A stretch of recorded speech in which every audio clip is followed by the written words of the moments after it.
ሰላም ጤና ይስጥልኝ ተመልካቾቻችን፣ ሰለሞን ሙልጌታ ካሳ ነኝ። ይህ ሳምንታዊ ቴክቶክ ዊዝ ሰለሞን በኢቢኤስ ነው። ከአፍታ ረፍት ቆይታ በኋላ አዲሱን 28ኛ ምዕራፍ ዛሬ ጀምረናል። ይህ እንግዲህ በ14 ዓመት የሾው ጉዞ ውስጥ 352ኛው ፕሮግራም ነው የሚሆነው። የዚህ መክፈቻ ፕሮግራም ደግሞ እጅግ ልዩ እጅግ በጣም የሚያስደስተኝ ፕሮግራም ነው የሚሆነው። ከ5 ዓመታት በፊት ከክቡር ጠቅላይ ሚኒስትር አብይ አህመድ ጋር በነበረኝ ቃለ ምልልስ ስለ ዲጂታል ኢትዮጵያ ሰፊ የሆነ ራዕያቸውን ለህዝባችን አካፍሎ ነበር በዚሁ ፕሮግራም ላይ። ያኔ ይህ የዛሬውን ጭውውት የምናደርግበት እጅግ አስገራሚ የሆነ ድንቅ የሳይንስ ሚውዚየም አልነበረም። እንዲሁም የኢትዮጵያ አርቲፊሻል ኢንተለጀንስ ኢንስቲትዩት፣ የቴሌኮም ነፃ ገበያ፣ የሞባይል ገንዘብ፣ የብሔራዊ ዲጂታል መታወቂያ፣ የዲጂታል ኢትዮጵያ ስትራቴጂና ፖሊሲ፣ የስታርታፕ አዋጅ፣ የካፒታል ገበያ ባለስልጣን እንዲሁም የኢትዮጵያ ኢንቨስትመንት ሆልዲንግ በሙሉ አልነበሩም፣ ሀሳብ ነበሩ። በጠቅላይ ሚኒስትሩ ውስጥ የታጨቁ ግዙፍ ራዕዮች። የዛኔ ጠቅላይ ሚኒስትሩ በቃለ ምልልሳቸው ላይ የዲጂታል ኢትዮጵያ ራዕይን ካብራሩበት ጊዜ አንስቶ በአጭር ጊዜ ውስጥ ያስመሰከሩት አፈጻጸማቸው ከሀሳብ ወደ ፈጣን እርምጃ መሄድ እንደሚቻል የገቡትን እውን በማድረግ በተግባር አሳይተዋል። ይህንን ግሩም ስኬት ወደኋላ መለስ ብሎ በመዳሰስ አፕሪሺየት ለማድረግ እንዲሁም ቀጣዩን ደግሞ ግዙፍ የሆነ የሳይንስና ቴክኖሎጂ ራዕያቸውን ለህዝባችን ለማካፈል በድጋሚ ለቃለ መጠይቅ እድል ስላገኘው እጅግ በጣም ደስታ ይሰማኛል። ክቡር ጠቅላይ ሚኒስትር እርስዎንም እጅግ አድርጌ አመሰግናለሁ። የዛሬ 5 ዓመት እንዳደረኩት በአይስ ብሬከር በጀምር ደስ ይለኛል፣ ግዙፍ ሀሳብ እዛ ውስጥ መግለጽ ስለሚችሉ። ለሰው ችግር መፍትሄው ሰው ነው እናውቃለን። ነገር ግን የዛሬው ዘመን ደግሞ ለየት እያለ ነው። ስለዚህ ወደ ፊውቸሪስቲክ የሆነ ምናባዊ እሴት እንሂድና አንድ የኤአይ አማካሪ ቢኖሮት ከሰው ተጨማሪ እና ለሩቲን ኦቶሜሽን ጉዳይ ብቻ ሳይሆን የእርስዎን ራዕይ በጥልቀት የሚረዳ የሀገሪቱን ልብ ትርታ በመልታይ ዲሜንሽናል መንገድ የሚገነዘብና የኢትዮጵያን ወደፊት ጉዞ እንዲወጡ ነው የሚያግዞ ቢሆን የኤአይ አማካሪውን ስም ምን ብለው ይሰይሙታል? እንዲሁም ምን አይነት የኃላፊነት ሹመት ይሰጡታል? የመጀመሪያውስ ፈተና የሚሰጡት ምን ይሆናል? በመጀመሪያ እኔም እጅግ አድርጌ አመሰግናለሁ። ከጥቂት ዓመታት በፊት እኔ እናንተ ስለ ቴክኖሎጂ እና ኢትዮጵያ ስናወራ አብዛኛው ነገር ህልም ነበር፣ መሻት ነበር፣ ፍላጎት ነበር። ዛሬ ግን ቢያንስ የሚጨበጡ የሚታዩ ነገሮች በከወንበት ሰዓት ስለምንነጋገር ከባለፈው ውይይታችን ትንሽ መልኩ ለየት ያለ ስለሚሆን ድጋሚ ስለተገናኘን ስለጋበዝከኝ እጅግ አድርጌ አመሰግናለሁ። የሮቦቲክስ አማካሪ ቢኖርህ ስሙን ምን ትለዋለህ ላልከው፣ ይሄ ጉዳይ ለኔ ብቻ ሳይሆን ላንተም ለመላው ህዝብ ሊነሳ የሚገባው ጥያቄ ይመስለኛል። ምክንያቱም በኔ ግምት በሚቀጥሉት ከ5 እስከ 10 ዓመታት ቢበዛ በብዙ ቤቶች ውስጥ ሮቦትስ ይኖራሉ። ልክ የዛሬ 20 ዓመት ሴልፎን በየቤቱ ይኖራል ስንል የማይጨበጥ የማይደረስ እንደመሰለን ሁሉ እንደዚሁ ዛሬም ሮቦትስ ለተለያየ ፐርፐዝ በየግለሰቡ ቤት ይኖራል ተብሎ ቢነገር እምብዛም ለማመን ያስቸግር ይሆናል። ነገር ግን ይሆናል። በየቤቱ ሮቦትስ ይኖራሉ። እነዚያ ሮቦትስ ግን ከዚህ ቀደም ከምናውቃቸው ቴክኖሎጂዎች ይለያሉ። ከዚህ ቀደም ሴልፎን እኔም ልግዛ አንተም ሌላም ሰው ቢገዛ ዋነኛው ዓላማው ለኮሙኒኬሽን ነው። መኪና እኔም ልግዛ አንተም ግዛ ሌላም ሰው ይግዛ ያው ለመንዳት ነው። ሮቦትስ ግን እንደዛ አንድ ለሆነ ፐርፐዝ ብቻ ሳይሆን በየቤቱ ሰው ላለበት ችግር ለሚፈልገው ዓላማ የሚጠቀምበት ነው። ለምሳሌ አንድ በዳውን ሲንድሮም የሚቸገር ልጅ ያለው ቤተሰብ ልጁን ትምህርት ቤት መላክ ባይፈልግ ቴለርድ የሆነ ለዚያ ሰው በሚመች መልክ የተዘጋጀን ትምህርት ሮቦትስ ቤት ውስጥ እንዲያስተምርለት ሊቀጥረው ሊገዛው ይችላል። ወይም ደግሞ ሲኒየር ሰዎች ወላጆች ያሉበት ሰው ወላጆቹ ታመው በየጊዜው መድኃኒት መስጠት ቢያስፈልጋቸው፣ ማሳጅ ቢያስፈልጋቸው፣ እንክብካቤ ቢያስፈልጋቸው ለነሱ ጊዜ እየጠበቀ መድኃኒት የሚያቀብል ሊሆን ይችላል። አንዳንድ ሰው ችግሩ ጽዳት ሆኖ ቤቱ ጽድት እንዲለት የጽዳት ስራ የሚሰራለት ሊሆን ይችላል። እንደባለፈው ለአንድ ዩኒፎርም ለሚታወቅ ፐርፐዝ ላይሆን ይችላል። ግን ሮቦትስ ይኖራሉ። በምዕራቡ ዓለም በቅርቡ የሚጀምር ይመስለኛል። በአፍሪካም ቢሆን በ10 ዓመታት ጊዜ ውስጥ በስፋት የምናይ ይመስለኛል። ዓለም እየሄደበት ያለው ትሬንድ ወደዛ ስለሆነ ወደኛ ሲመለስ እኔ አሁን ባለሁበት የስራ መስክ አማካሪ ሊሆነኝ የሚችል ሮቦት ቢኖር የመጀመሪያው የኢትዮጵያ ስብራት ምንድነው? ችግር ምንድነው? ምን ሊፈታልኝ ነው ማስበው የሚለው ጉዳይ ቀድሞ ይመጣል። በእኛ ሁኔታ አሁን ቀዳሚው ፈተና ብዬ የማስበው የጋራ ህልም፣ የጋራ ትርክት መፍጠር ነው። እንደ ህዝብ አንድ የሆነ ፍላጎት ህልም ኖሮን ለዚያ ህልም ሳንበታተን ተደምረን የምንሰራበትን ነገር መፍጠር ነው። ጠላቶቻችን ዋና ዓላማቸው መከፋፈል ነው። በሃይማኖት፣ በዘር፣ በሆነ መልኩ የኢትዮጵያን ህዝብ መከፋፈል የየለት ስራቸው። ይሄንን እያጠና እያከሸፈ ለጋራ ህልም፣ ለጋራ ትርክት፣ ለጋራ ፍላጎት ኢትዮጵያውያን እንዲቆሙ የሚያደርግ ሮቦት ቢኖረኝ በጣም መርጣለሁ። ምክንያቱም ሰዎች በሆነ ጊዜ ይሰሩታል፣ በሆነ ጊዜ ግን ይደክማሉ። ቀን ቀን ይሰራሉ፣ ማታ ማታ ይተኛሉ። ሮቦት ቀንም ማታም ስለማይተኛ ከየትም ዓለም የሚነሳን ሳይወብስ የሚነሳን አጀንዳ ፍሬሚንግ እየተከታተለ ሊያፈርስ የሚያስችል ብቃት ስላለው ኢትዮጵያውያንን ቢያነቃ፣ ህልማችንን ቢሰበስብ፣ ፍላጎታችንን ቢሰበስብ፣ ከሁሉ በላይ ግን ኢትዮጵያን ለመበልጸግ ትችላለች፣ ይቻላል። ኢትዮጵያ ውስጥ ብልጽግና የሚጨበጥ ነገር ነው፣ የማይቻል ነገር አይደለም የሚለውን እምነት በትውልድ ውስጥ የሚከት ቢሆን በእጅጉ ደስ ይለኛል። በየቀኑ ያለብን ፈተና እንችላለን፣ እንበርታ፣ እንስራ የሚለውን እሳቤ በወጣቶች አእምሮ ውስጥ ማስቀመጥ ስለሆነ ይህን የሚፈጽምልኝ ሮቦት ልታመጣልኝ ከቻልክ ሙሉ ወይም ጥበብ ማናህሎሽ ሚኒስትር ኦፍ ዘ ፊውቸር ልለው እችላለሁ። ፈጥነ ካመጣህልኝ። ካላመጣህልኝ ግን አንድ ሮቦት ብቻ ስለማይሆን በርከት ያሉ ሮቦቶች አገልጋይ እንጂ ተሿሚ ስለማይሆኑ እንግዲህ ጊዜው ለሚሰጠው ስምም ወሳኝ ይመስለኛል። በተለይ ግን ንቅል ምሁራን ሀገሪቱን፣ ህዝቦቿን፣ ባህሏን ከጫፍ ጫፍ በቅጡ የማያውቁ ንቅል ምሁራን ችግር በመተንተን የሌሎችን ፍላጎትና እውቀት በማሰራጨት የኛን አንድነት የሚያዳክሙበትን መንገድ የሚከላከል ማሽን ዛሬ ቢኖር ነገ እንደምሾመው እርግጠኛ ነኝ። በጣም ደስ የሚል ነው። ሁሉም ስሞች ደስ ይላሉ። ሚኒስትር ኦፍ ዘ ፊውቸር ደግሞ በጣም ደስ የሚል ነው። በዚሁ ፕሮግራም ላይ ከ5 ዓመት በፊት ጊዜው እንዴት እንደሚሮጥ በጣም ነው የሚገርመው። ለመጀመሪያ ጊዜ ባደረጉት ቃለ ምልልስ በጣም በማራኪ ሁኔታ ቅድም እንዳሉት ህልም የሚመስል የሚጨበጥ የማይመስል በተለይ ደግሞ ኢትዮጵያማ ሌላ ነገር የሚያስፈልጋት በሚል ናሬሽን ውስጥ ቴክኖሎጂ፣ ሳይንስ፣ ዲጂታል ኢኖቬሽን ያስፈልጋል ብሎ ያን ራዕዮን በሚገርም አይነት ሁኔታ በሰፊው ለህዝባችን አካፍለው ነበር። አሁን ላይ እነዛ ራዕዮች ራዕይ አይደለም፣ ወክ የምናደርግባቸው ሚውዚየሙ የምንጨበጣቸው፣ የምናያቸው፣ የምንጠቀምባቸው ናቸውና ይህ ከእይታ ወደ አፈጻጸም በሰፊ መጠን በአጭር አይደለም በሰፊ መጠንና ፍጥነት ለመሸጋገር ያበቃውን ልዩ አቅም የመነጨው እንዲሁም ደግሞ ድራይቭን የፈጠረው ሲሪየስ የሆነ ድራይቭ የፈጠረው ምንድን ነው? እሱን እንደው ሪሊ ለብዙዎቻችን እንማርበታለን ብዬ አስባለሁ። በተለይ ደግሞ በማይመች ሁኔታ እንደ ኢትዮጵያ ባለ ውስብስብ መልታይ ዲሜንሽናል የሆነ ሲቹዌሽን ዴሊኬሲ ባለበት ሁኔታ ምንድን ነው እሱ? ማንም ሰው በግለሰብ ደረጃ ወይም በቡድን ደረጃ በመንግስትም ደረጃ ሲሆን ሙሉ እይታ ያለው እንደሆነ፣ ክላሪቲ ኦፍ ቶት ያለው እንደሆነ፣ ግልጥ ያለ ቪዥን ያለው እንደሆነ፣ መዳረሻውን በቅጡ የሚገነዘብ ከሆነ ሊሳካ ይችላል። ሙሉ እይታ ከሌለው ግን ሰው በየሄደበት በየፌርማታው ሲቆም መዳረሻ ሊመስለው ይችላል።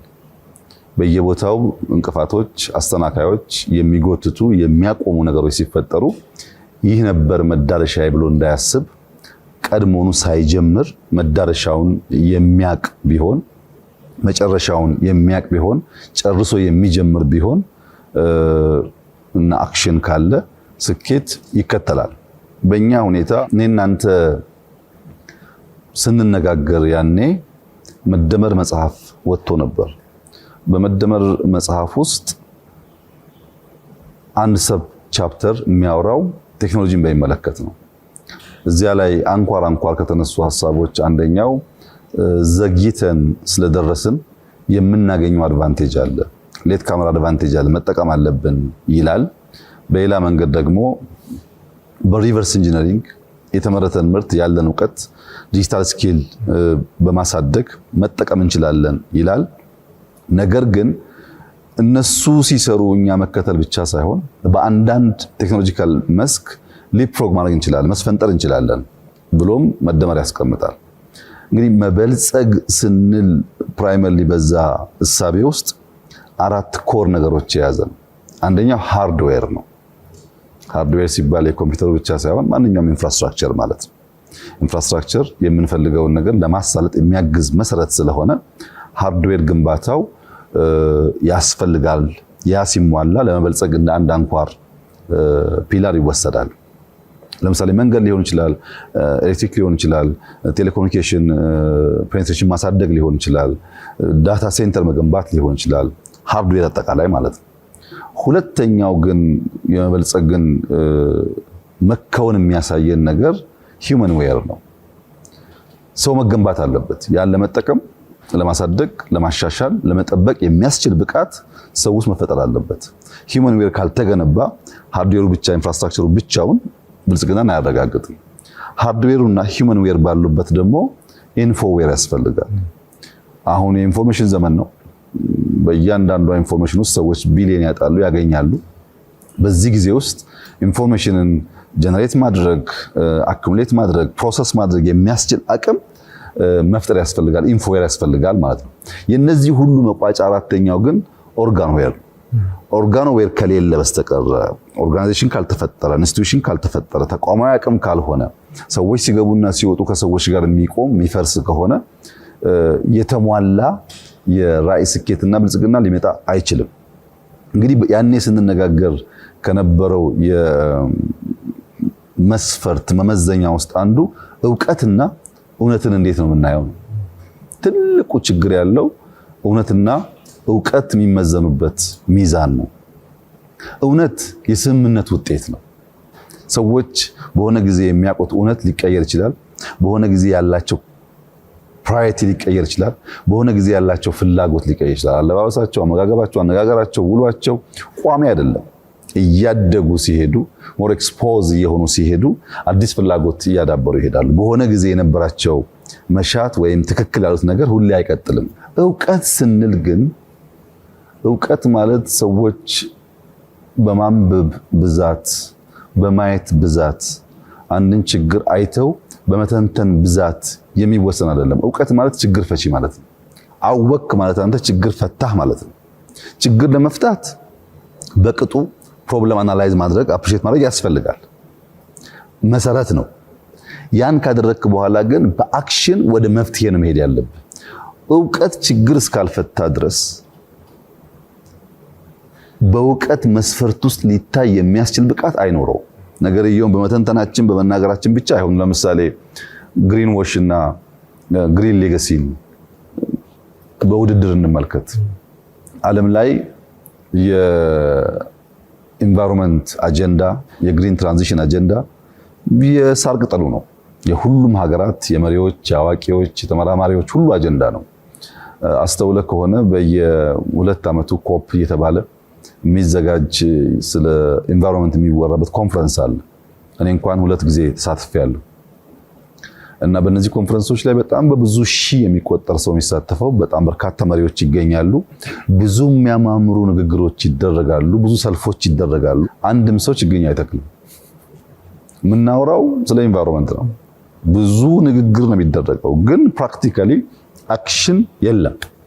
ለዚህ ነው አክቲቪዝም ኢንቫይሮንመንትን አይቀይርም፣ አክሽኒዝም ነው የሚቀይረው የሚል ሐሳብ የምናራምደው። ብዙ ጊዜ አክሽን ያስፈልጋል። በንግግር ብቻ ነገርየውን ማንቃት ተገቢ ነው።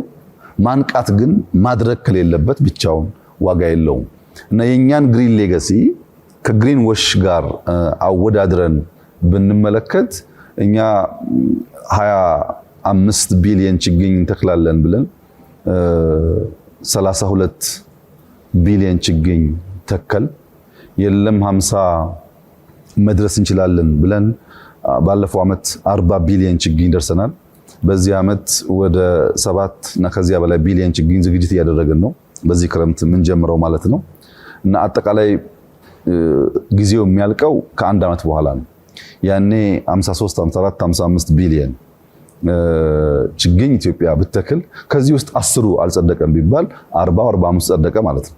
ይሄ በዓለም ላይ the biggest afforestation ነው። በዚህ ቁጥር ደረጃ ሰዎች ሳይከፈላቸው በነፃ ሚሊየን ሰዎች ተንቀሳቅሰው ኢንቫይሮንመንታቸውን ለመጠበቅ የሰሩበት ሀገር የለም። እቺ ደሃ ሀገር ይሄን ማድረግ ችላለች። ለምን?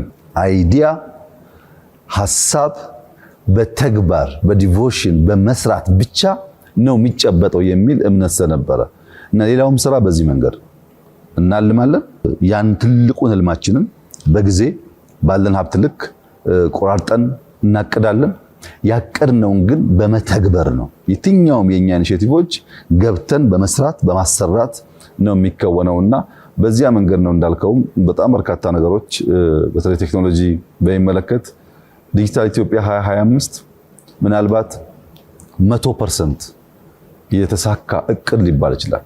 ካሉን የብዙ ሴክተሮች እቅድ አንጻር ሲታይ ዲጂታል 2025 በጣም የተሳካ ነው። አሁን ዲጂታል 2030 እያዘጋጀን እንገኛለን። ደግመን ልክ እንደ 2025ቱ ካሳካን የእውቀት መር ኢኮኖሚን ለመገንባት በእጅጉ የሚያግዝ መሰረት በሀገራችን ይጣላል የሚል እምነት አለና ዋናው አክሽን ነው ለማለት ነው። በጣም ነው የሚገርመው። በኋላ ላይ አንድ ጥያቄ ይኖረኛል፣ ግን በጣም እዚህ ጋር ውስጥ የቀረው ነገር በጣም ሲምፕል አገላለጽ ግን በጣም ፕሮፋውንድ ጨርሶ መጀመር የሚለው ለኔ ቀርቶልኛል። ምክንያቱም በመሃል ላይ ያለው ጉዞ ምንም አይነት የሚያቆም ነገር እንደማይኖር የሚያሳይ ስለሆነ ነው። ከፐብሊክ ሰርቪስ እስከ ጸጥታ ተቋማት ድረስ በዲጂታል ማዘመንን በአጽንኦት ሰጥተው የሚሰሩበት ጉዳይ እንደሆነ ያው እያየን ያለነው እውነታ ነው። በእርስዎ እይታ የኢትዮጵያን ተቋማዊ ባህል ለትውልድ አልፎ የሚቀርጽ ነገር ግን በጣም ተዘንግቶ የቆየ አሁን ግን ፈጽሞ እንዲቀየር ቆርጠው እየሰሩ ያሉት ወሳኝ ጉዳይ ምንድነው? በዚህ መስተጋብር ውስጥ ምንድነው ኢንስቲትዩሽናል ሪፎርም የምንለው ምን እንዲቀየር ፈልገው? በተለይ በዲጂታል በኢኖቬሽን ደግሞ ሲደገፍ የኛ ሪፎርም ዘርፈ ብዙ ነው። የማነካካቸው ኤሪያስ የሉም። አንዱ ወላጆቻችን የሚያነሱልን በአንድ ጊዜ በርከት ያሉ ሪፎርሞች እንዲህ ማድረግ ይቻላል ወይ? አንደኛ ይተገበራል፣ ሁለተኛ ደግሞ ፈተናዎቹ መቋቋም አያስቸግርም ወይ የሚል ጥያቄ ሀሳብ ሰዎች ያነሳሉ። ምክንያቱም በፖለቲካው ረገድ ሰፋፊ ሪፎርሞች አሉ፣ በሎ ኢንፎርስመንት ኤጀንሲ ሰፋፊ ሪፎርሞች አሉ፣ በሲቪል ሰርቪስ ሰፋፊ ሪፎርሞች አሉ፣ በግብርናው በኢንዱስትሪው አጠቃላይ በኢኮኖሚ በፋይናንሻል ሴክተር ሪፎርሞች አሉና በጣም ቦልድ የሆኑ ሪፎርሞች አት ታይም በርከት ያለ ቦታ የሚነኩ ስለሆነ ሰዎች ችግር አይፈጠርም ወይ ብሎ ያስባሉ። እንግዲህ በሌየር ማየት ጥሩ ነው። መጀመሪያ ቅድም እንዳነሳው ውስብስብ ችግር አለ ብለናል። ኢትዮጵያ ውስጥ ውስብስብ ቻሌንጆች አሉ፣ ችግሮች አሉ፣ ድህነት አለ፣ እዳ አለ፣ እርዳታ የምንጠብቅ ሀገር ነን። በውስጣችን ፖለቲካል ዲስኮርሱ ችግር አለበት። በርካታ ችግር ስላለብን አንዷን ነገር በመፍታት የኢትዮጵያን ፍላጎት ልናሳካ አንችልም። አንዷን ሴክት ብቻ በዴብዝ አይተን ፈተን ስንጨርስ ሌላው ችግር ይውጣትና ትጠፋለች። ለምሳሌ ግብርና ላይ ሳንሰራ፣ ምግብ ላይ ሳንሰራ ኢንዱስትሪ ብቻ ብንሰራ እና የኢንዱስትሪ ምርታችን ኤክስፖርት ማድረግ ብንችል የኤክስፖርት አቅማችን ግን የምግብ ፍላጎታችንን መመለስ ካልቻለ ችግር ነው። መመገብም አለብን፣ ኤክስፖርት አድርገን ገቢ ማግኘትም አለብን። ተነጣጥሎ የሚታይ ነገር መሆን የለበትም። እንደዚህ በርከት ያለ ሪፎርም ደግሞ ሲሆን አጋዥ ያስፈልጋል። ነገ ቅድም እንዳነሳው ሮቦትስ፣ ለዛሬው ግን ቴክኖሎጂን መጠቀም የግድ ያስፈልጋል። ለምሳሌ ሲቪል ሰርቪሱ ላይ በጣም በርካታ ኮምፕሌንትስ አሉ። አንደኛ ፒቲ ኮራፕሽን አለ፣ ሰርቪስ በወጉ አይሰጥም፣ ቢሮክራሲው ነገር ያስተጓጉላል የሚል ስሞታ ቅሬታ አለ። ይሄንን በንግግር በውይይት ብቻ አትፈታውም። ቴክኖሎጂ ማገዝ አለበት። መሶብን የወሰድክ እንደሆነ በርከት ያሉ ተቋማት አንድ ቦታ ላይ ሰርቪስ ፕሮቫይድ ያደርጋሉ። አንተም ካለህበት ቤት ቨርቹዋሊ ቀጠሮ መያዝ ትችላለህ። ስትሄድ እያንዳንዱን ስቴፕ ካሜራና ሲስተም ፎሎ ያደርጋል። የተለየ ፍላጎቶች ካሉ ማኔጀሩ ከማንም ሳይሰማ በሲስተም ሪፖርት ሊያገኝ ይችላል። እና ቅሬታዎች የሰዎችን ስሞታ ቀንሰን የተሻለ ሰርቪስ ለመስጠት ኤፊሽንሲን ለማሳደግ ያግዘናል ማለት ነው። ልክ እንደዚህ ብሎ ኢንፎርስመንት ጋር ብትሄድ ለምሳሌ የኢትዮጵያ ፌደራል ፖሊስ የሲሲቲቪ ካሜራ ግንዛቤ አልነበረውም። የዲጂታል ፎሬንሲክስ ግንዛቤ አልነበረውም። ከዚህ ቀደም ፖሊስ ማለት ከዘራ ይዞ ክላሽ ይዞ መንገድ ላይ የሚቆም ነው የነበረው። አሁን ግን ሰውየው በአካል ባይቆምም ቴክኖሎጂ ስለሚያግዝ የኮሙኒኬሽን ስርዓቱ ተዘምኗል። የካሜራ ሲስተሙ ዘምኗል። የስማርት ኢንፎርሜሽን መሰብሰቢያ ቱሎች በየቦታው እያደጉ መጥተዋል። በዚያ ምክንያት ፖሊስ በሌለበት የሚፈጠርን ወንጀል ወደ ኋላ ተመልሰው ከዳታ ቤዛቸው ፈልገው ወንጀለኞች የሚያገኙበት እድል ተፈጥሯል። ይሄ ማለት ሰዎች መፍጠር የመቻል አቅማቸው ኢንፋይናይት ስለሆነ ይሄንን ባይፓስ እያደረጉ አድቫንቴጅ ያወስዱ ማለት አይደለም። ግን ከነበረን አቅም አንጻር እድገቱን ለማሳየት ነው። ለምሳሌ ዲጂታል ፎሬንሲክስ ከዚህ ቀደም በብዙ ጉዳዮች አቅም አልነበረንም። ውጭ ሀገር ነው የምንልከው። አሁን ያ አቅም ተፈጥሯል። እነዚህ አቅሞች ሲሰባሰቡ የሚያመጣው ውጤት ነው የፖሊስን የሰርቪስ ዴሊቨሪ ኢንሃንስ የሚያደርገው። ወደ መከላከያም ብትሄድ እንደዚሁ ነው። መከላከያም ብትሄድ ከዚህ ቀደም በነበረው ልምምድና እውቀት ድሮን ሳትጠቀም ቴክኖሎጂ ሳትጠቀም ሁሉን ነገር እየገዛ የሀገር ሉዓላዊነት በቀጣይነት ማረጋገጥ ያስቸግራል እና ቴክኖሎጂ እንደ መሰረት ሆኖ በሁሉም ቦታ የሚገባ ይሆናል ማለት ነው። በሚዲያው ይሰራል፣ በሲቪል ሰርቪሱ ይሰራል፣ በግብርናው ይሰራል፣ በኢንዱስትሪ ይሰራል። ያንን እውቀት ያሰብነውን ሐሳብ ለማሳካትና ለማሳለጥ እንጠቀምበታለን። ከዛ አንጻር ፍሬም እያፈራ እንዳለ ነው የሚሰማኝ። በጣም ግሩም። እስቲ ወደ ምንኮራበት ደግሞ አንድ ተቋም ልውሰደው። በተለይ ያ ደግሞ በቀጥታ እርስዎ እጅግ በጣም ጥልቀት ሰጥተው ከሚሰሩት የቱሪዝም especially the depth of የስፓሻል ኢንተለጀንስ ስለ ቦታ ስለ ዳይሜንሽን ስለ ስፔስ ያለውት መረዳት በሚሰራው የሀገር ገበታ ለሀገር ገበታ ለሸገር በሙሉ በምናየው ነገር እናያለን። ይሄ ደግሞ ሰውን ማምጣት ህዝባችንን ማስደሰት ብቻ ሳይሆን ደግሞ ያለንን ነገር ማምጣት ጋር ይያዛል። ለዚህ ደግሞ ትልቁ ሚና የሚጫወተው የኢትዮጵያ አየር መንገድ ነው። ይሄ ብሔራዊ አየር መንገድ ብቻ አይደለም፣ አህጉራዊ በቴክኖሎጂ የታጀበ ቀዳሚ ተቋማችን ነው። ስለዚህ ይህንን ነገር ሞር ወደፊት ፑሽ ለማድረግ በጣም በሰክሰሱ ላይ ሞር ለመስራት እንደ ኤአይ ኦቶሜሽን ፍሊቶቻችን አሁን ዳይቨርሲፋይ እያደረግን ነው። ከቦይንግም አልፎ ሌሎች ፍሊቶችን እንዲሁም ደግሞ ግሪን ኤነርጂ የግሪን ጉዳይ ከእርሶ ጋር በጣም የተያያዘ ነው እና እነዚህን ፈጠራዎች በማካተት ከወደፊቱ የአየር ትራንስፖርትና ቱሪዝም ጋር ለማዋሃድ ያለው ግዙፍ ራዕይ ምንድን ነው? የኢትዮጵያን አየር መንገድ ቅድም ባነሳሁት በሃርድዌር ፓኬጅ ውስጥ ማየት ይጠቅማል። አጠቃላይ ኢንፍራስትራክቸር ወይም ሃርድዌር ያልነው ካልተገነባ ቀጥሎ የሚከተሉት ሶስቱ ነገሮች መገንባታቸው ብቻቸውን መቆም ስለማይችሉ በተለይ ለኛ ሎጂስቲክስ በጣም ኢምፖርታንት ነው። ለሁሉም ለትሬድም፣ ለቱሪዝምም፣ ለሰዎች እንቅስቃሴም የአየር መንገድ ሚና የሎጂስቲክስ ሚና በጣም ከፍተኛ ነው። እንዳልከውም አሁን ባለው የአየር መንገድ ስርዓት የቴክኖሎጂ የኤአይን ጨምሮ ያላቸው ሚና ከፍተኛ ነው። ለምሳሌ ካርጎን ብንወስድ በድሮን ካርጎን ዴሊቨር ማድረግ የሚያስችል አቅም በአርሚው ኦልሬዲ አለ። አሁን አርሚው ለአስፈላጊ ጉዳይ በድሮን ካርጎ ዴሊቨር ያደርጋል አንዳንድ የሚያስፈልጉ ሎጂስቲክስ አቅሞች። ልክ እንደዛው በኤአይ ፉሊ ኦቶሜትድ የሆኑ ኤርክራፍትስ አሉ። አሁን ለምሳሌ ኤፍ-16 የሚተካ ፉሊ በኤአይ ብቻ የሚሰራ ፋይተር ጄት ተሰርቷል እና የመጪው ዘመን የፓይለት ሚና እየቀነሰ ስለሚሄድ ከወዲሁ ዝግጅት ይፈልጋል። ከካርጎ አንጻር ብቻ ሳይሆን ከሰው ትራንስፖርትም አንጻር። አሁን ባለው አክቹዋል ሁኔታ ግን ብንመለከት ለምሳሌ የኢትዮጵያ አየር መንገድ በአፍሪካ ትልቁ አየር መንገድ ነው። ባለፈው ዓመት በ2024 ወደ $7 ቢሊዮን ሬቨኑ ነበረው። ሁለተኛ የወጣው የአፍሪካ አየር መንገድ ግን 2 ቢሊዮን ገደማ ነበረው። ዲፍረንስ በጣም ከፍተኛ ነው። አሁን ደግሞ የኢትዮጵያ አየር መንገድ ከ100 ሚሊዮን ሰው በላይ በአመት የሚያጓጉዝ አየር መንገድ ሰራለው እያለ ነው። 100 ሚሊዮን ፕላስ ሰው ማለት በቀን ከ275 ሺህ እስከ 300 ሺህ ሰዎች ይንቀሳቀሳሉ ማለት በአንድ ቀን 300 ሺህ ሰው መቀበልና ማስወጣት አንድ ትልቅ ከተማ ማለት ነው። 300 ሺህ ሰው ይሄን የሚያስተናግድ የአየር መንገድ ቴክኖሎጂ ካልደገፈው በቀር አይሆንም። የላጌጅ ማኔጅመንት በጣም በርካታ ችግር አለ። ይሄ በቴክኖሎጂ በኤአይ መታገዝ አለበት። ከዚያ በላይ ግን ኤአይ የማብረሩን፣ የመጠገኑን፣ ኤር ትራፊኩን፣ ካርጎውን ጨምሮ በጣም በርካታ ጉዳዮች እየመለሰ እየሄደ ስለሆነ ኦልሬዲም ደግሞ ቴክኖሎጂው ስላለ ሀገራት ሰርተውታል ኦልሬዲ። እኛም ሀገር በመጠኑ በድሮን ካርጎ ጀምረናል እና አየር መንገድ ቴክኖሎጂን ኤምብሬስ እያደረገ ካልሄደ አሁን ያለውን ስም አሁን ያለውን አንደኝነት በአፍሪካ ደረጃ እየጠበቁ መሄድ ያስቸግራልና በዚያ ምክንያት ትኩረት ሰጥቶት የሚሰራ ዘርፍ ነው። በእርግጠኝነት መጪውን ዘመን በሚዋጅ መንገድ አየር መንገዱ ስሙንና ክብሩን ቦታውን ጠብቆ የሚቀጥል ይመስለኛል። ለዚያ ነው እንግዲህ ከመጣን ጀምሮ የአየር ቁጥር ከእጥፍ በላይ አድጓል። ከሪፎርሙ በፊት በኢትዮጵያ አየር መንገድ አሁን ባለው ኤርፖርት የሚጓጓዙ ሰዎች በጣም ውስን ነበሩ። አሁን ቁጥሩ አድጓል። ያም በቂ አይደለም ተብሎ አዲስ ኤርፖርት እንቅስቃሴ ተጀምሯል እና እያደገ ያለ የአየር መንገድ ነው። ይህ እድገቱ ቀጣይነት እንዲኖረው ቴክኖሎጂ ምንም የማያወላዳ ሚና ነው ያለው። በዚህ አግባብ ነው እንግዲህ የሚሰራው ብዬ አስባለሁ። በጣም አመሰግናለሁ።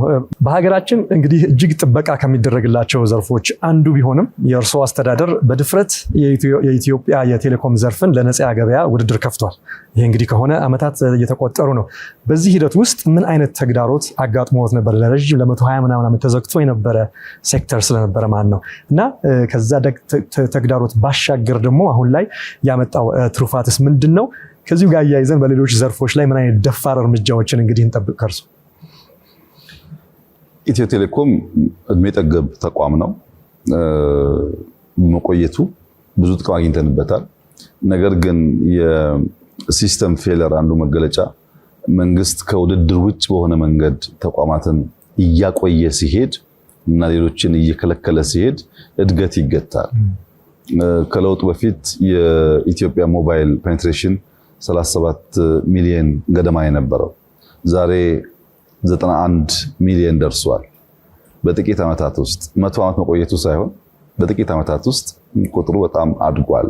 ያኔ 3G ነበረ ኢትዮጵያ ውስጥ የሚታወቀው። አሁን 5Gን ኢትዮጵያ ኦን አድርጋለች። በጣም ብዙ ከተሞች፣ አዲስ አበባ ብቻ አይደለም፣ ብዙ ከተሞች 5Gን እየተዋወቁ ይገኛሉ። 5G ስንል እንግዲህ ለኮሙኒኬሽን ብቻ አይደለም፣ ፕላትፎርም ነው። የምንነግድበት፣ የምንገናኝበት፣ የምንማርበት ማለት ነው። ተጨማሪ ቫልዩ ይዞ የመጣ ነው። ከዚያ በተጨማሪ በሞባይል መኒ 100 በሚጠጉ ሰርቪሶች የኢትዮጵያ ቴሌኮሙኒኬሽን በስፋት እያደገ መጥቷል። በሬቬኑም፣ በፔኔትሬሽኑም፣ በቴክኖሎጂውም፣ በሚሰጠው ሰርቪስም።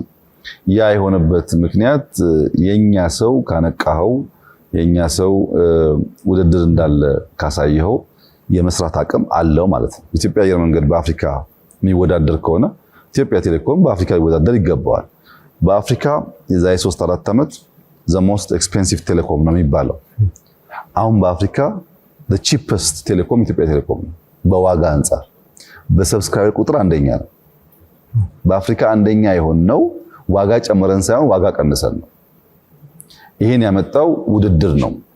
ከውጭ የመጡ የሚወዳደሩትም ሌሎች ኦፕሬተሮች የኢትዮጵያን ቴሌኮም ውድድር በቀላል አላዩትም። በጣም ከፍተኛ ፈተና ሆኖባቸዋል። ስለዚህ ኢትዮጵያውያን ይሄ ውድድር እዚህ ካሳካን መቀጠል አለብን። ኬንያ መሄድ አለብን፣ ዩጋንዳ መሄድ አለብን፣ ሩዋንዳ መሄድ አለብን፣ እንችላለን ማለት ነው። መክፈት የፈለግነው ያንን ህሳቤ ነው። በእርግጥ ለረጅም ጊዜ ይዘን የቆየነው ተቋም ስለሆነ ይከፈት ሲባል በተለይ በኮሙኒስት ቲንኪንግ ውስጥ የቆየ ማህበረሰብ ፖለቲካል እንትኑ ብቻ አመራሩ ብቻ አይደለም፣ አጠቃላይ ማህበረሰቡም እንደዛ ስለነበረ ቀላል ነው ሊባል አይችልም። እንክፈት ሲባል ልክ እንደ ማጣት፣ ልክ እንደ መጎዳት የሚያስቡ ሰዎች አሉ።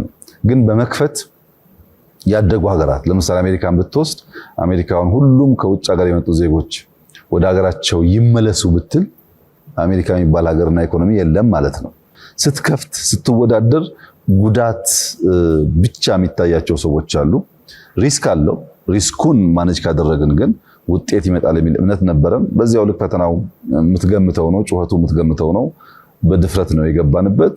ተጨማሪ ገንዘብ አግኝተንበታል፣ እውቀት አግኝተንበታል። በሀገራችን ቴሌኮም ከነበረው ታሪክ ባሻገር ሌሎች ዘርፎችን ኢምፓክት የሚያደርግ ተቋም መሆን ችሏል። ይህንን በተለያዩ መስኮች እየደፈሩ መሄድ ስለሚያስፈልግ እንግዲህ በፋይናንሻል ሴክተርም አሁን ከፍተናል። የባንኪንግ ሴክተር ተከፍቷል። የምጠብቀው ተመሳሳይ ውጤት ነው።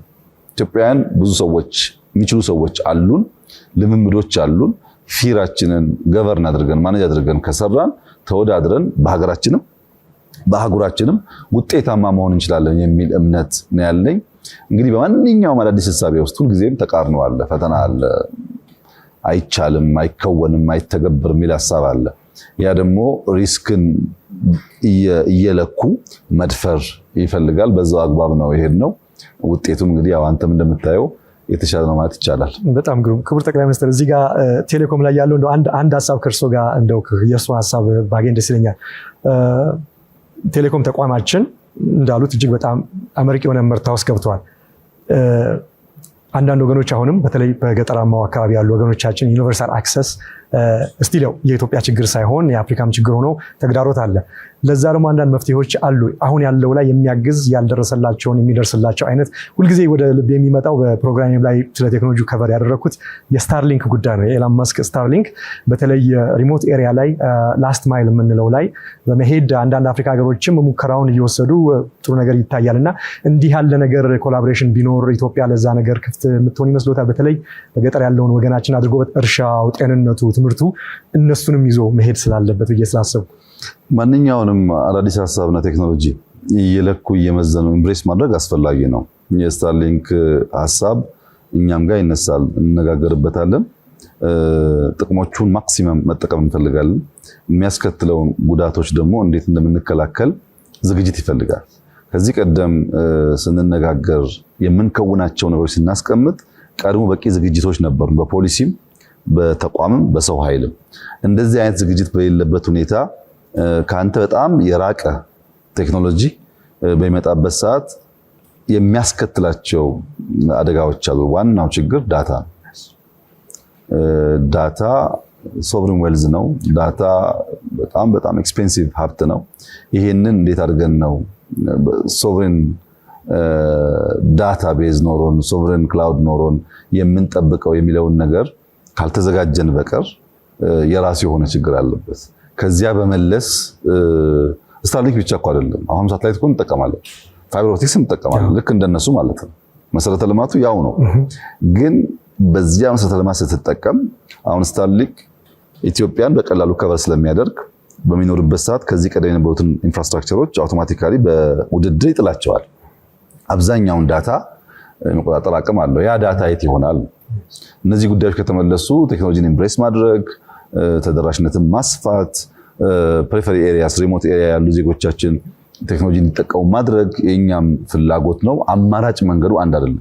የራስ ሳተላይት መኖር፣ ስታርሊንክ መጠቀም፣ ፋይበር ኦፕቲክስ ማስፋፋት፣ ቢቲኤሶች አንቴናዎች በስፋት ማስፋት፣ ከነዚያ ውስጥ የቱ ለሴኩሪቲም ለሀብትም ለእውቀትም አዋጭ ነው የሚለውን እያዩ መሄድ ይፈልጋል። ንግግሩ ግን አለ። በጣም ግሩም። ስለ ሞባይል ገንዘብ እንጫወት። ይሄ መቼም አንዱ ትልቁ ሰክሰስ የዚህ መከፈቱ ኮምፒቲሽኑ ቦልድ የሆነው ቪዥን ያመጣው ነገር ነውና ምናልባትም በእኛ ባህል ውስጥ በእኛ ህዝብ ውስጥ በሀገራችን ውስጥ ከጥቂት ዓመታት በፊት ህዝባችን በትሪሊየን የሚቆጠር ብር በእጁ ሳይቆጠር እንደዚህ ያደረገ በሞባይል ገንዘብ በዲጂታል መንገድ ያስተላልፋል ብሎ ማሰብ ቅዠት ነው የሚመስለው። የሚታሰብም ነገር አልነበረም። ያ ሆኗል እና እንደ ቴሌብር ባሉ ፕላትፎርሞች መጨመር የተነሳ ዲጂታል ክፍያዎች የዕለት ተዕለት ህይወት አካል እየሆኑ ሄደዋል። ሰው በካሽ ለመክፈል ስትሬንጅ እንደ እንግዳ የሚሆንበት ጊዜ ውስጥ እየመጣን ያለ ነው። which is good። ስለዚህ ዲጂታል ፋይናንስ እና እንደዚህ የመሳሰለው አሰራር ምቾት ብቻ ወይም ኮንቪኒየንስ የምንለው ብቻ ነው የሚያዩት ወይስ እርሶ ደግሞ ጠለቅ ባለ እይታ የኢትዮጵያን መደበኛ ያልሆነ ኢኮኖሚ ወደ መደበኛ ስርዓት የሚከት ግብር የሚከፍልና ብድር የሚገባውን የስነ ምህዳር ለማደስ ቁልፍ መሳሪያ አድርገው ነው የሚያዩት? ምንድነው ስለዚህ ያለው እይታ? የሞባይል መኒ ወይም ዲጂታል ፋይናንስ በጥቅሉ አዲስ ማህበራዊ ውል ነው። ኒው ሶሻል ኮንትራክት ነው። ከዚህ ቀደም አንስቼልህ እንደሆነ እርግጠኛ አይደለሁም። የዛሬ 15 17 18 ዓመት አካባቢ የኢትዮጵያ ንግድ ባንኮች ከአንድ ብራንች ወደ ሌላ ብራንች ገንዘብ ሲያስተላልፉ በሄደ ትመዘገባለህ፣ ፎርም ትሞላለህ፣ ዘንድ በፋክስ ነው ወደዛኛው ጫፍ የሚሄደው እና ያ ነገር መቀየር አለበት የሚል ሐሳብ እኔና ጓደኞቼ እናነሳ ነበር። ያኔ ኢንሳ የነበርኩት ለመጀመሪያ ጊዜ ኤቲኤም ወደ ኢትዮጵያ እንዲገባ ያደረግነው እኛ ነን። በነገራችን ላይ ፋክስ ቀርቶ የኢትዮጵያ ንግድ ባንክ ከብራንቾቹ ጋር በዋይድ ኤሪያ ኔትወርክ ተገናኝቶ ኮሙኒኬት ማድረግ እንዲችል የሚያስችለውንም ኢንፍራስትራክቸር የገነባ ነው እኛ ነን። ግን በጣም ፈታኝ፣ ብዙ ጭቅጭቅ ያለበት፣ ብዙ ንትርክ ያለበት እንደዚያ ፋይዳው የጎላ ጉዳይ ሳይሆን የጥፋት ሐሳብ ይዘን እንደመጣን የሚታይበት ጊዜ ነበርና ጉዳዩ እስከ መንግስት ድረስ ደርሶ ጠቅላይ ሚኒስትሩ ጋር ሐሳቡ ቀርቦ ከብዙ ጭቅጭቅ በኋላ ነው ትንሽኛም ጠንከር ያለ አቋም ስለነበረን የንግድ ባንክን ፕሮጀክት ወስደን ብራንቾቻቸው በጣም ውስን ነበር ብራንቹ በዋይድ ኤሪያ ኔትወርክ እንዲገናኙና በእነሱ መካከል ያለው ማንኛውም የዳታ ትራንዛክሽን በዲጂታል ፎርም እንዲሆን ያደረግነው። ያ በራሱ ያስገኘው ጠቀሜታ ትልቅ ነው። ወደ ሞባይል መኒ ግን ሲመጣ እንዳልከውም ቅዠት ነው ይመስለው።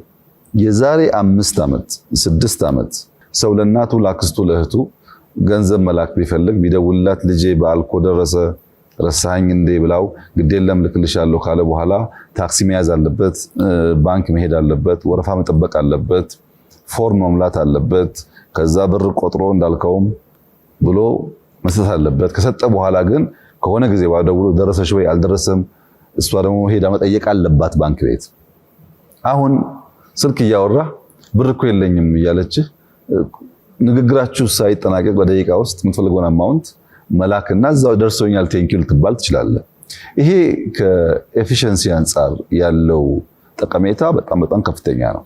በብር ማሸጋገር ብቻ ግን አይደለም። ለምሳሌ አንድ ሰው ብድር ለመውሰድ በየትኛውም ጥቃቅን መስክ ውስጥ የሚሰማራ ሰው ብድር ለመውሰድ የሚያልፍባቸው ፕሮሰሶች ቢያንስ 1 ሳምንት ይፈጃል። ቢያንስ ነው። ግን አንድ ወጣት ድንች አንድ ቦታ ላይ አገኘ። 10 ኩንታል ድንች በረከሰ ዋጋ አገኘ። ግን መግዣ ገንዘብ የለውም።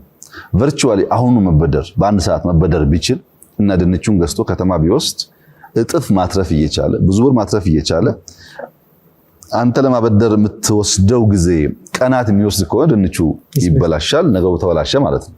አሁን አንድ ኮኦፕሬቲቭ ባንክ ብቻ ብትወስድ ለ1.3 ሚሊዮን ወጣቶች 20 ቢሊዮን ብር ገደማ በሞባይል መኒ በፋይናንሻል ኢንክሉዥን አበድሯል።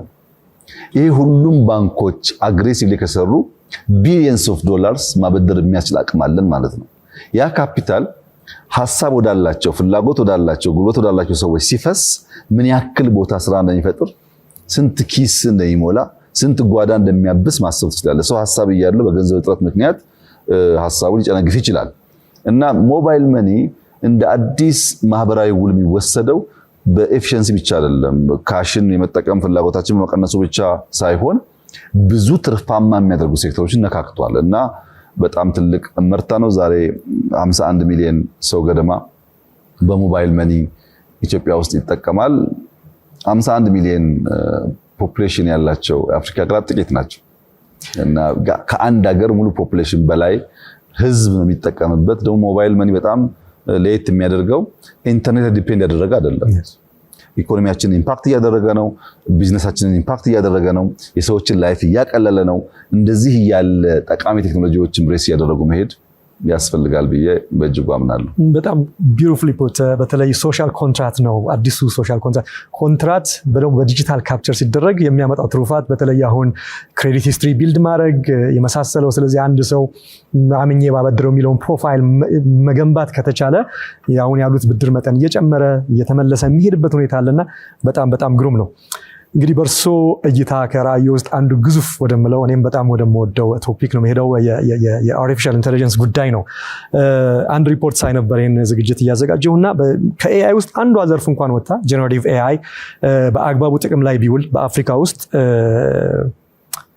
ጂዲፒ ለዚች ኮንቲኔንት እስከ 2030 ድረስ ከ110 እስከ 220 ቢሊዮን ዶላር ሊጨምር እንደሚችል ያ ሪፖርት ያመላክታል። እና እርሶም ይመስለኛል ይሄ ቀድሞ ታይቶት ይመስለኛል እና አገር አቀፍ የኤአይ ኢንስቲትዩት ስለማቋቋም ሌሎች የአፍሪካ ሀገሮች ስትሬንጅ በቃ ፎሪን ላንጉጅ የማይገባ ቋንቋ በነበረበት ጊዜ ያን ራዕይ ሰንቀው የተነሱት እና ዛሬም ድረስ የምናየው በአፍሪካ ውስጥ በርካታ የአፍሪካ ሀገራት በዚህ ዙሪያ ዘርፍ ምንም እንቅስቃሴ እያደረጉ አይደለም። እርስዎ ግን ቀደም ብለው ጀምረዋልና ኢትዮጵያ በዚህ ዘርፍ ተሳታፊ ብቻ ሳትሆን ባለፈውም ያሉት ተወዳዳሪና አልፎም መሪ መሆን እንደምትችል ነው። ለዚህም ማሳያው እንግዲህ አጭር ዕድሜ ያለው በጣም የምንወደው የኢትዮጵያ አርቲፊሻል ኢንተለጀንስ ኢንስቲትዩት ያስመዘገበው ግሩም ውጤት ነው እና እስቲ ስለዚህ ኢንስቲትዩት ቅኝት እኛ ስናወራ ሀሳብ ነበር ኤአይ ኢንስቲትዩት፣ ዛሬ ተቋም ነው። ስለሱ ትንሽ እንደው ቢያጫውቱንና ዓለም በዚህ ዘርፍ እያጠነጠነ ባለበት በዚህ ዘመን ኢትዮጵያ በዓለም አቀፉ የኤአይ መድረክ ላይ ያላትን ሚና በተመለከተ የረዥም ጉዞ ደግሞ ራዕዮን እስቲ ቅዶን ቢያጫውቱን። ተግዳሮትም ስላለው ነው አሁን ኮምፒውቲንግ ፓወር፣ ዳታ፣ በቂ የሆነ የሰው ኃይል፣ እነዚህን ተግዳሮቶችም አብረን እንዴት አድርገን እየቃኘን እንሄዳለን። እንግዲህ በሁሉም መስኮች ኤአይ ብቻ ሳይሆን በሁሉም መስክ የነበረን አንድ ስብራት ብለን የለየነው መዘግየት እና መቆጨት ነው። ምንም ነገር ሲጀምር እንዘገያለን፣ ካለፈ በኋላ ደግሞ እንቆጫለን። ይሄ ነገር ይሄ ጠባሳ ያልመታው የቴክኖሎጂ ዘርፍ ኢትዮጵያና አፍሪካን የለም። ምንም ነገር ሲጀመር እኛ አንሽቀዳደምም፣ አንከተልም። ካለፈ በኋላ ግን እኛ እስከመቼ ደሃነን እስከመቼ ችግርተኛ ነን? ቁጭቱና ሮሮ በጣም ብዙ ነው። ሁለተኛው ከዚህ ጋር የሚያያዘው ስብራት የሌላ አብዝቶ ማድነቅ የራስን ማራከስ ነው። ሳሙኤል ስናየው የገረመን ያስደመመን ነገር እኛ ጋር ስናየው ይረክስብናል። ይሄ የአፍሪካ ስብራት ነው፣ የኢትዮጵያ ስብራት ነው። ለምሳሌ እኛ ኤአይ በምንልበት ጊዜ ከአንተም ጋር ከዚያም በፊት ስለ ኤአይ በምናገርበት ወቅት እውነት ለመናገር በዓለም ላይ አንድም መንግስት በመንግስት ደረጃ ይሄን አጀንዳ ብሎ አልያዘውም። ተቋማት የሚሰሩ ነበሩ። ባደጉት ዓለማት ተቋማት ይሰራሉ፣ ምሁራን ይሰራሉ፣ ግን የመንግስት አጀንዳ አልነበረም። በአፍሪካም እንዲሁ። ኢትዮጵያ ውስጥ ኤአይ በምንልበት ሰዓት አሁን ቤዚክ ቴክኖሎጂ ሳይኖር አሁን ኤአይ የምትሉ እናንተ ማን ናችሁ ተብሏል። ግን የመዘግየትን ጣጣ በብዙ መስክ ስለቀመስን ዳግም ያ ችግር እንዳያጋጥም አትሊስት በበቂ ደረጃ መጠቀም የሚያስችል መሰረት መጣል አለበት የሚል እሳቤ ስለነበረን ነው የጀመርነው። እንግዲህ ዛሬ ምን ላይ ናችሁ ያልክ እንደሆነ አንደኛ በፒኤችዲ ደረጃ ኤአይ አዲስ አበባ ዩኒቨርሲቲ ይሰጣል። እዚህ ከተረት ተረት ወጥተን በትምህርት ስርዓት ውስጥ በፒኤችዲ ደረጃ የሚሰጥ ሰብጀክት ሆኗል። ይሄ በጣም ትልቅ ብስራት ነው። የኤአይ ተቋማችን ብዙ ነገር ነው የነካው ኢትዮጵያ ውስጥ ጤናውን፣ ግብርናውን፣ ሰርቪሱን በምንሰራው ሪፎርሞች ሁሉ የኤአይ ሚና ከፍተኛ ነው። ግን ጥቂት ለማንሳት መላ የሚል ሲስተም ኤአይ ገንብቷል። መላ ኤግዛክትሊ ዲፕሲክ ወይም ቻትጂፒቲ የምትለውን ሲስተም የሚሰራውን ስራ ይሰራል። መላ ከነሱ የሚለዩት ነገሮች ሎካል ላንጉጅ በስፋት ለመጠቀም መሞከሩ እና የራሱን ሶቨሪን ዳታ እና የሌሎች ዳታ የሚለይበት ስርዓት መፍጠሩ ነው። ወይ ደግሞ ፓይ የሚል ሲስተም ፈጥረዋል። ለምሳሌ ለአንድ ኩባንያ ኢንቨስትመንት ሲመጣ ዲው ዲሊጀንስ ለመስራት፣ ስፒች ለማዘጋጀት፣ ቶኪንግ ፖይንት ለማዘጋጀት፣ ስለ አንድ ግለሰብ ለማወቅ በመንግስታት ደረጃ እንደከዚህ ቀደሙ በርካታ ሰው ቀጥረን አንሰራም። ፓይ የሚል ሲስተም ኤአይ ሰርቷል። በሁላችን ቢሮ ውስጥ አለ። ያ ሲስተም በጣም በርካታ መረጃዎች ፕሮቫይድ ያደርገናል። የሚያንሰን ነገር ከሌሎች ወስደን እንጠቀማለን። አሁን የአፍሪካ ኤአይ ሰሚት አዲስ አበባ ላይ ይካሄዳል። በዚህ ሰሚት ሰሞኑን እንደምናየው 1000 ገደማ ድሮን ስዋርም ድሮኖች ያሉበት ሾው ይታያል። ያኔ ስለ ድሮን ስናወራ የነበረውና ዛሬ ግን 1000 ድሮን ሰማይ ላይ ለቀን የተለያየ ነገር ጽሁፎች ምናምኖች የምናየው 1000 ድሮን 1000 ሰው መድበናል ነው ኦፕሬት የምናደርገው። ኤአይ ነው የሚሰራው። ስለዚህ ኤአይ እንዴት ማሽን ማንቀሳቀስና ነገሮች መግለጥ እንደቻለ ኢትዮጵያ ውስጥ የሚታይበት ዘመን ደርሰናል። ይሄ በብዙ ዓለማትም ጥቂት ቦታ ከሚታይ በስተቀር ኤቭሪዌር የሚታይ ነገር አይደለም። ግን ኤአይ ላይ የነበረው ነገር ምንድነው? አንደኛ የዳታ ጀነሬሽን አቅም አለን ወይስ የለም? እኛ በጣም ዲቨርስ የሆነ ቋንቋ ሶሳይቲ ያለን ዩዝ ያለን ቅድም እንዳነሳሁት ሰፊ ሞባይል ተጠቃሚ ወጣቶች ያሉበት ሀገር ነው። ዳታ ጀነሬት ማለት ከባድ አይደለም። አንዳንድ ጥናት እንደሚያመለክተው ከ100,000 በላይ ኮንቴንት ክሬተርስ ኢትዮጵያ ውስጥ አሉ። ዳታ ጀነሬት ያደረገን ነው ባይገባንም ሀብትነቱ ባንጠቀምበትም። ሁለተኛው ኮር ስራ ያንን ዳታ አክሙሌት ማድረግ፣ ማስቀመጥ፣ ማከማቸት መቻል ነው። ቅድም እንዳነሳው በመንግስት ብቻ ሳይሆን ፕራይቬት ዳታ ሴንተር እኮ ፈቅደን ተገንብቷል ኢትዮጵያ ውስጥ። ኩባንያዎች ዳታ ሴንተር ገንብተው ሰርቪስ ፕሮቫይድ ያደርጋሉ ኢትዮጵያ ውስጥ። አንድ አይደለም፣ ሁለት አይደለም፣ ሶስት አይደለም፣ በጣም ብዙ። አሁን ደግሞ ከኢነርጂ ጋር ተያይዞ ለክሪፕቶከረንሲ ትላልቅ ዳታ ሴንተር የሚገነቡ የውጭ ተቋማት ከ30 በላይ ኢትዮጵያ ውስጥ ኩባንያዎች እኮ አሉ፣ ዳታ ሴንተር ላይ ብቻ የሚሰሩ እዚህ ሆነው ለውጭ የሚያገለግሉ ኢፍ ነሰሰሪ እኛ የምንጠቀምባቸው ማለት ነው። ይሄን የዳታ ማከማቻ ክላውድ መገንባት፣ ዳታ ሴንተር መገንባት እንዳልከው ትልቅ ሀብት የሚጠይቅ ነገር ቢሆንም ተጀምሯል ሳይሆን በጣም ከፍተኛ እድገት አለው ባለፉት 5 ዓመታት። ሶስተኛውና ከባዱ ነገር የአናሊሲስ አቢሊቲ ነው።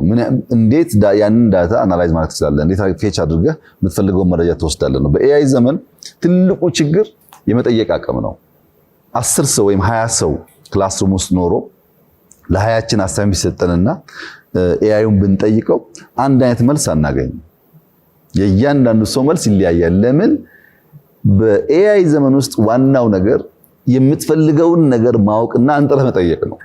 በፈጠርከው ጥያቄ አይነት ምላሹ፣ ስፋቱ፣ ጥበቱ የሚይዘው መረጃ ይለያያል። እኛ ልጆቻችን ማስተማር ያለብን የሚፈልጉትን ነገር አውቀው እንዲጠይቁ ዲጂታል ስኪል መገንባታቸውን ነው እንጂ ማረጋገጥ ያለብን እንዳይጠቀሙ ነውር እንደሆነ አድርገን መግለጥ የለብንም። እና ኤአይ ስንጀምር በፖለቲካል አመራር ደረጃ በአካዳሚያው ኢትዮጵያ ውስጥ ዲጂታል ነገር በሚያውቁ ሰዎች ሁሉ ውስጥ እንደሚሳካ ነገር የመውሰዱ ጉዳይ ውስን ነበር። አሁን ግን አንተም እንደምታውቀው በምንም መመዘኛ የኢትዮጵያ አርቲፊሻል ኢንተለጀንስ በአፍሪካ ውስጥ ቀዳሚ ሚና አለው። እንደ ኢትዮጵያ አየር መንገድ፣ ኢትዮ ቴሌኮም ከጥቂት ዓመታት በኋላ ለአፍሪካ ሰዎች የአፍሪካ ኩራት ተብሎ እንደሚጠቀስ ምንም ጥርጥር የለኝም። በጣም የሚገርሙ ወጣት ሙያተኞች ያሉበት እና ኮምፒት እያደረጉ ያሉበት መንገድ፣ ችግር እየተረዱና እየፈቱበት ያለው መንገድ፣ ያለውን ኢንፍራስትራክቸር ኢንሃንስ እያደረጉበት ያለው መንገድ በጣም ተስፋ የሚሰጥ ነው። በዚህም ሳይንስ ሙዚየም የአርቲፊሻል ኢንተለጀንስ ፓርቱን ብንመለከት በምንም መመዘኛ ዓለም ላይ ካለው የሚያንስ አይደለምና በጣም ተስፋ ሰጪ ጅማሮ እንዳለና በርካታ ጥረት ደግሞ እንደሚጠበቅብን ነው የሚታየኝ። ስለ ኤአይ ሲያብራሩ ክቡር ጠቅላይ ሚኒስትር አንድ ነገር አስታወሰኝ። ምናልባት ከዚህ ቴክኖሎጂ መምጣት የተነሳ አዳዲስ የስራ ዘርፎችም እየመጡ ነው። አንደኛው ቅድም በትክክል ያስቀመጡት ፕሮምፕት ኢንጂኒየር ማለት ኤአይን ምን እንደሚጠየቅ በሚጠየቀው ልክ ነው በጣም ጥሩ ነገር የሚሰጠውና ያንንም ኢንከሬጅ አድርጎ በመኮረጅ መንፈስ ሳይሆን በዛ ቅድም ባስቀመጡት መንገድ ይህን መጠቀም ምርጫ ሳይሆን ያው የማይቀር ነገር ነውና በጣም ግሩም ነው። ሌላውም የጠቀሱት ነገር ቀደም ሲል ስለ ዳታ ሶቨረንቲ ጠቅሰዋል። ቀጥሎ የሚያብራሩት ደግሞ የኤአይ ሶቨረንቲ ጉዳይ ኢትዮጵያ በዛ ላይ መነሳቷ ነውና ምናልባትም የጂፒዩ ኬፓቢሊቲያችንና የመሳሰለውን ማሳደጉ የናሽናል ሴኩሪቲ ጉዳይ ድረስ ሊሆን የሚችል ስለሆነ የሆነ ያለውን ነገር ስለገለጡልን በጣም ደስ ብሎኛል። መወደው ተቋም ነው። እኔም ወደ ወጣቶቻችን ሄድስቲ ይሄ ነገር ያው የኤአይ ጉዳይ እነሱን በጣም የሚመለከት ስለሆነ ነውና አንድ ሪፖርት ሳይ ነበር የወርልድ ኢኮኖሚክ ፎረም ዘገባ ዲጂታል ክህሎት ያላቸው አፍሪካውያን የገቢ እድሎቻቸውን እርሶም ስላሉት ነው ዲጂታል ስኪል በጣም ብለው ስላሉ ነው በ40% ካላቸው መጨመር የሚችሉበትን ብቃት ይሰጣቸዋል። ስለዚህ ይሄ በጣም ወሳኝ ነገር ነው በተለይ በዚህ በኤአይ ዘመን። ስለዚህ ዲጂታል ትራንስፎርሜሽን እየተፋጠነ ሲሄድ የኢትዮጵያ ወጣቶች እንደ ተጠቃሚ ብቻ ሳይሆን ኮንሱመርስ ብቻ ሳይሆን የዲጂታሉ ጉዳይ ወደፊት አብሮ ፈጣሪዎች፣ ተጠቃሚዎች በረከቱን የሚቀስሙ በመሆን እንዴት መሳተፍ ይኖርባቸዋል። የተወሰነውን ጠቃቅሰዋል፣ ግን ወጣቶች ላይ ሞር ምክር እንዲሰጡ ስለምሻ ነውና በዚህ የኤአይ ዘመን ከዚሁ ጋር ተያይዞ የትምህርት ሪፎርሙስ እንዴት ነው የሚታየው? ምናልባት የሚገደሉ ፊልዶች የማይኖሩ ሙያዎች ሊኖሩ ይችላሉ ወደፊት። የስራ ስምሪቱም ከዚሁ ጋር ጆብ ሎሶች ሊሆኑ ስለሚችሉ ይሄ እንዴት አብሮ መቃኘት አለበት? በዓለም የቴክኖሎጂ እድገት ጉዞ ውስጥ ኢትዮጵያ ወደኋላ እንዳትቀር፣ እንዳትዘነጋ፣ ተጠቃሚ እንድትሆን ከሚያደርጉ ነገሮች አንዱ ቴክኖሎጂን ኢምብሬስ ማድረግ ነው። ሲወጣ አልፈልግም፣ አላቅህም፣ አትመቸኝም ብሎ መግፋት ሳይሆን ሞር ለማወቅ እና ከዚያም ለመጠቀም መሞከር የሁላችንም እንደ ማህበረሰብ ልምምድ ባህል መሆን አለበት። ወደ ወጣቶች ሲመጣ የመጀመሪያው ነገር ፕሮብለም አፕሪሺየት ማድረግና ለዚያ ፕሮብለም መፍትሄ ማምጣት በአንድ ፓኬጅ የሚታዩ ጉዳዮች ቢሆኑም የብዙ ሰው ፈተና በዚያው በችግር ውስጥ ችግሩን በመናገር ችግሩን በመተንተን የሚጠመር ነው። ወደ መፍትሄ አይሄድ። ችግር እናያለን፣ ለዚያ መፍትሄ ማፈላለግ ነው ቴክኖሎጂ ማለት። አሁን ኢትዮጵያ ውስጥ ችግር ሞልቷል። በግራም በቀኝም በፊትም በኋላም ችግር አለ። የሚፈልገው ያንን ችግር የሚፈታ ቴክኖሎጂ የሚፈታ ዕውቀት ማምጣት ነው። ወጣቶች ያለውን ችግር እያዩ እንዴት እንደሚፈቱ የሚያስቡ ሶሉሽን ተኮር ከሆኑ መፍትሄ ተኮር ከሆኑ ቴክኖሎጂን ለመጠቀም ያለው ፋይዳ ግዙፍ ነው። ለምሳሌ ሰምተህ ሊሆን ይችላል 5 ሚሊዮን ኮደርስ የሚል ኢኒሺየቲቭ አለን። 5 ሚሊዮን ኮደርስ ያለው እኛ 5 ሚሊዮን ሰው ቁጭ ብሎ ኮድ ይጻፋል አልንም። አንዱ ኮርስ ዲጂታል ስኪል ነው። እንዴት ኤአይ መጠቀም እንደሚችል ኤአይን ተጠቅሞ ስራውን እንደሚሰራ የሚሰጥ ቤዚክ ኮርስ ነው። ይሄ ኮርስ ለትልቅ ለትንሽ ለሴት ለወንድ አይልም። ለማንም ሰው አሁን በማንበብ መጻፍ የማይቸገር ስልክና ኮምፒውተር መጠቀም የሚችል ሰው ሁሉ ይሄንን ኮርስ ቢወስድ በቀላሉ ብዙ ነገሮች ሊያገኝ ይችላል። እኔ በግሌ የምጠቀምባቸው በጣም በርካታ ጉዳዮች አሉ። አንድ ሀገር በመሄድበት ሰዓት ወይ አንድ ሰው በማገኝበት ሰዓት ድንገት ከሆነብኝ ሲስተም እጠቀማለሁ ስለሰውየው። በቂ የሆነ መረጃ በሰዓታት ውስጥ በደቂቃ ውስጥ አገኛለሁ። እሱን ተጠቅሜ ሰውየው ጋር ፍሬያማ ንግግር አደርጋለሁ እና ያን ነገር ለማጥናት እንደ ድሮ ማገላበጥ፣ ዶክመንት መጽሐፍ ማንበብ ሰዎች ማስቸገር ቢሆንና አሁን አንድ አይደለም። ዲጂታል ስኪል ሲባል ለየለት ስራችን የምንጠቀምበት ነገር የምናገኝበት ነው። ለምሳሌ ድሮ እናንተ ሀገር ስመጣ በጣም ደስ ከሚለኝና ከአገሬ ቢኖር ብዬ ከማስበው ነገር አንዱ ጂአይኤስ ሲስተም ነው። በቀላሉ መኪና ተከራይተህ ወይም ከወዳጅ ወስደህ የምትፈልግበትን አድራሻ ሞልተህ እየተመራህ መንዳት በኢትዮጵያ ውስጥ የሚሳካ ነገር አድርጌ ብዙ ማስበው ጉዳይ አልነበረም። ዛሬ ያ ነገር ተችሎ ግን ዲጂታል ስኪል ስለሌለ ሰዎች ደግሞ የማይጠቀሙበት መሆኑን ስታይ፣ የሚጠቀሙበት አሉ አቬለብል ነው ቴክኖሎጂው፣ የማይጠቀሙበት መሆኑን ስታይ ቴክኖሎጂ ብቻ ሳይሆን ያን የመጠቀም አቅም ስኪሉ ምን ያክል ኢምፖርታንት እንደሆነ ያመላክታል። ኢትዮጵያ ውስጥ ያሉ ወጣቶች፣ አፍሪካ ውስጥ ያሉ ወጣቶች ብንፈልግም ባንፈልግም የነገውን ዓለም ፌት የሚወስኑ ናቸው። በኤአይ ዘመን አንተም ሰምተህ ይሆናል ብዙ ፈጠራ ከአፍሪካ እንደሚወጣ ይጠበቃል። እንደከዚህ ቀደሙ በፋይናንስ ወይም በአክሰስ ምክንያት የሚቀር ሳይሆን ብዙ ፈጠራዎች ይፈጠራሉ። ችግሩ ያለው እኛ ጋር ስለሆነ ያንን ፈጠራ እናቆየዋለን ወይ አናቆየውም ጉዳይ ነው። አነጋጋሪ ኢሹ ሊሆን ይችላል።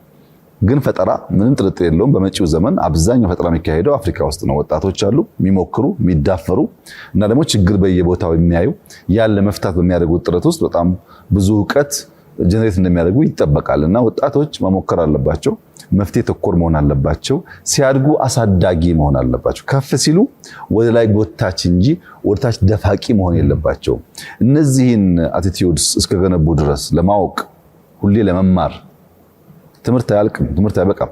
ሁሌ ለመማር ዝግጁ ካልሆን በቀር በሆነ ጊዜ የምናውቀው እውቀት መሰረት ይሆን እንደሆን እንጂ የመጨረሻ ፍሬ የምንቀምስበት ሊሆን አይችልምና ሁሌ ለመማር ዝግጁ መሆን፣ ለማካፈል ዝግጁ መሆን፣ ለመፍትሄ የምንጥር መሆንን ካስቀደምን የኢትዮጵያ ወጣቶች ተስፋ አላቸው። አሁን ብዙ ቦታ ሲሄድ እደነቃለሁ። ህፃናት ሮቦት የሚሰሩ በጣም ህፃናት ስታይ፣ ሮኬት የሚሰሩ ሰዎች ስታይ 20 ዓመት 30 ዓመት የቆመ አውሮፕላን አስነሳለሁ የሚል ወጣት ስታይ በየቦታው የሚገርሙ ሰዎች አሉ። እነሱን ለመስራት እንዲችሉ ምቹ ከባቢ ከተፈጠረላቸው መፍጠር የሚያስችል አቅም እንዳለ ይታያል በብዙ መንገድ። አምና ያየኸውን ኤግዚቢሽን ዘንድሮ ደግሞ ብዙ አሻሽለው ታያለ። ብዙ ነገር ኢትዮጵያ ውስጥ ይፈጠራልና ያን እየደገፍን ከኛም አልፎ ወደ አፍሪካ ከአፍሪካም ደግሞ እየተማርን እየተጋገዘን ከሄድን መጪው ዘመን ምንም ጥርጥር የሌለው የኢትዮጵያና የአፍሪካ ዘመን እንደሚሆን ሙሉ እምነት አለኝ። ወጣቶች ያን እያሰቡ በተስፈኝነት ስሜት በቀና አስተሳሰብ ስሜት መንቀሳቀስ ያስፈልጋል። ሰው ተስፋ ከሌለው ብርሃን የለውም። ብርሃን ከሌለው ደግሞ አይን ቢኖረው ማየት አይችልም እና ተስፋ በጣም አስፈላጊ ነው። ተስፋው ደግሞ ለመልካም ነገር መሆን እንችል አድርገን ከፈጠርናቸው ሁሌ የሚማሩ ከሆነ ይጨበጣል ነው እንግዲህ እንደ ወትሮው ይጨበጣል፣ ይቻላል፣ ይደረሳል የኔ እምነት። በጣም በጣም ደስ ይላል። በተለይ በግሩም ሁኔታ ያስቀመጡት በቴክኖሎጂ ኤቮሉሽን ውስጥ የሚተወተትቶ አዲሱ የተያዘ ነው የሚቀጥለው። ይህም አንድ ኮንሰፕት አለ፣ የሚያውቁት ኮንሰፕት ክሪኤቲቭ ዲስትራክሽን፣ የተቃርኖ ይመስል ቃል ነገር ግን ምርጫ ነው፣ የምርጫ ጉዳይ ነው። በሚጠፋው ሳይድ ሳይሆን በክሪኤቲቭ ሳይድ ሁሌ የሆኑ ሜዲያ ያስፈልጋል። ዛሬ ላይ ቁጭ ብለን ሸክላ ካላጫወትኩ አንልም ክላውድ ላይ ሙዚቃ ስትሪም ማድረግ የቻለን። ስለዚህ እና ቀጥሎ ደግሞ የጠቀሱት በጣም ብዙ ሰው ላይ የማይታይ ለማለት የሚቸግረን ሁልጊዜ ማስተር መሆን የምንፈልገው በቃ እኔ ጨርሻለሁ የሚለው ማይንድ ሴታችን ብዙ ጊዜ ሲጎዳ እናየዋለን። ግን የህፃን ልጅ አይምሮ በቃ ኪዩሪዮሲቲ ከማስተር ይበልጣል፣ በተለይ በዚህ ዘርፍ። ምክንያቱም C++ አሁን ማስተር ነው ቢል አንድ ሰው መጥቶ ኢምፕሬስድ የሚሆን ሰው አለ ሩም ውስጥ? ቴክኒካል ሰው አይኖርም። ስለዚህ በጣም ወሳኝ ነው። ቅድም አነሳዋለሁ ያልኩት ጋር ልምጣ። የዛሬ 5 ዓመት በፊት የነበረው ምክር በጣም ብዙ ተረፉ ብዙ ሆኖ ስላየሁት ለኔም ሾውን ላዩትም ሰዎች ስለ ፎከስ የሰጡት ምክር ትዝ ይሎታል አይደለም? ብርጭቆ ይዞ ስለሚጓዘው ሰው እና በጣም በርካታ አዲሱ ትውልድ ልቦና ላይ ጥልቅ አዎንታዊ ተጽዕኖ አሳድሮ ነበር። ተቆርጣ እሷ ብቻ በጣም ብዙ ሰርኩሌት አድርጋለች። በጣም በግሩም ሁኔታ ምክሩ በጣም ይጠቅም ነበር። በውሃ የተሞላው ብርጭቆ ዲስትራክሽን ባለበት እና ያ አይ ቲንክ ጨርሶ መጀመረንም በጣም በግሩም ሁኔታ የሚያሳ የሚያሳይ ነው። ስለዚህ ብዙዎች እምቅ ኃይላቸውን በዲስትራክሽኑ ላይ ሳይሆን በውጤቱ ላይና በጎ ፍጻሜው ላይ እንዳውሉ አነሳስቷቸዋል። ስለዚህ በዚህ ላይ በመመስረት ለሚቀጥለው ትውልድ ሌላ ምክር እንደሚሰጥ ደስ ይለኛል። ጨዋታችንን እንቀጥላለን። ወደ ቴክኖሎጂ እንሄዳለን። ወጣ እንበልና እንደው ምክር በመሀል ይግባ ብዬ ነው እና በፍጥነት እየተቀያየረ ባለበት በዚህ ዳይናሚኩ በጣም ሀይ በሆነበት ዓለም ውስጥ የሚያጋጥሙትን ችግሮች ወጣቱ ወገኖቻችን ተግዳሮትና እድሎች እንዲሁም ሁለቱም አብሮ ይመጣል ሁልጊዜ አይደለም በጥንቃቄ እንዲቃኝና ወደ ጎል እንዲደረስ እንደው ምን ምክር ይሰጣሉ ዛሬ እስቲ ለወጣቱ? ባለፈው ንግግራችን ስለ ፎከስ አውርተን ነበር። አሁንም ስቲክ አደርጋለሁ ፎከስ ላይ ግን ደግሞ ፎከስ ፕላስ ፍሌክሲቢሊቲ። ለምንድነው ፍሌክሲብል መሆን የሚያስፈልገን? ቅድም እንዳነሳው ነው። አንድ ለእናቱ ለኢትዮጵያ ብርቅ አይደለም። አንድ ላሊበላ አለን፣ አንድ አክሱም አለን፣ አንድ ፋሲል አለን። አንድ ለእናቱ የሞላበት ሀገር ነው። ያን ማባዛት ነው ችግሩ።